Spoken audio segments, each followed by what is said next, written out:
Ini guys, nih ya. Ini namanya pisang bohong crispy.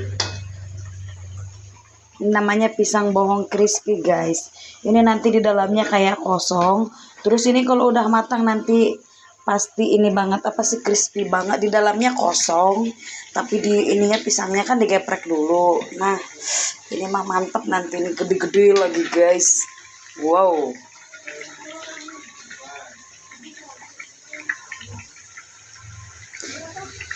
Pisang bohong crispy, cuman digeprek doang, terus diituin nanti ini pisangnya ini asli beneran, ini garing banget.